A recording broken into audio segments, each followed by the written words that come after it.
নেতৃবৃন্দকে ধন্যবাদ জানাই। আমি গাড়ি থেকে আসার পথে দেখেছি মৎস্য ভবন, শাহবাগ, হাইকোর্ট মোড় সমস্ত জায়গায় লোকে লোকারণ্য, এই মাঠের বাইরেও। কাজে মাঠে যারা আছেন মাঠের মধ্যেই লোকে সীমাবদ্ধ, এটা না চতুর্দিকে লোকে লোকারণ্য।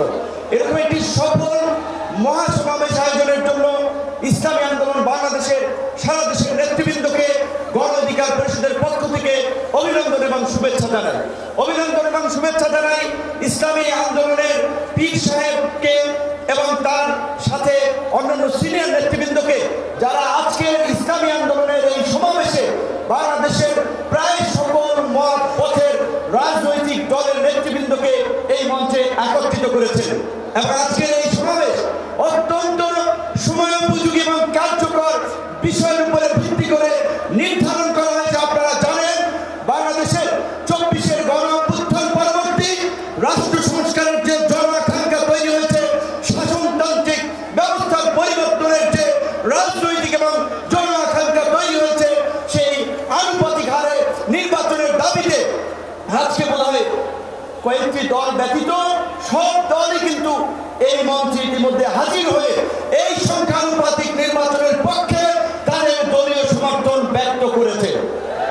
আমরা পরিষ্কারভাবেই সংস্কার কমিশনকে বলতে চাই, সমাবেশ শুধু একটা দলের দেখেছেন, সবেমাত্র শুরু হয়েছে। ইসলামী আন্দোলন আজকে করেছে, 19 তারিখ জামাত করবে, তারপরে গণ অধিকার পরিষদ করবে। রাষ্ট্র সংস্কার এবং জন আকাঙ্ক্ষার বাস্তবায়নে সমস্ত রাজনৈতিক দলগুলো জনসমাবেশের মাধ্যমে এই সরকারকে তাদের সমর্থন দেখিয়ে দেবে। তাই আমরা বলতে চাই, কোন দু একটি দলের উপরে ভিত্তি করে দু একটি দলের কথায় সংস্কারের নকশায় পরিবর্তন আনা যাবে না। আমি সংস্কার কমিশনে বলেছিলাম, দেশ স্বাধীনের পরে ডক্টর কামাল চন্দ্র বলেছিল আমাদের নেতা শেখ মুজিব, আমরা তো তাকে দেখে সংবিধান নির্মাণ করেছিলাম, রচনা করেছিলাম তাকে উপহার করার জন্য। আজকে সংস্কার কমিশনকে বারবার আমরা বলতে চাই, দু একটি দলকে প্রাধান্য দিয়ে বেশিরভাগ জনগণের আকাঙ্ক্ষার বিপরীতে গিয়ে কোন সিদ্ধান্ত বাস্তবায়নের দুঃসাহস দেখাবেন না। আনুপাতিক হারে নির্বাচন হলে সমস্যাটা কি? কোন সমস্যা নাই। প্রধানমন্ত্রীর মেয়াদ 10 বছরের বেশি না থাকলে সমস্যা কি? আমরা অত্যন্ত যৌক্তিকভাবে এই কথাগুলো দফায় দফায় আলোচনায় তুলে ধরছি, কিন্তু পরিষ্কার সংবিধান এই সংস্কার জাতীয় ঐক্যমত্য কমিশন কেন জানি দু একটি দলের প্রতি পক্ষপাতমূলক আচরণ করছে। এই পিয়ার পদ্ধতি তাদের এজেন্ডায় বাদ দিয়ে তারা ঘুরে দিল। পিয়ার থেকে উচ্চকক্ষ নিম্নকক্ষ চলে গেল। উচ্চকক্ষ নিম্নকক্ষ হবে নাকি সমগ্র নির্বাচন পিয়ারের ভিত্তিতে হবে, সেটি রাজনৈতিকভাবে আগে ঐক্যমত্যে পৌঁছাতে হবে।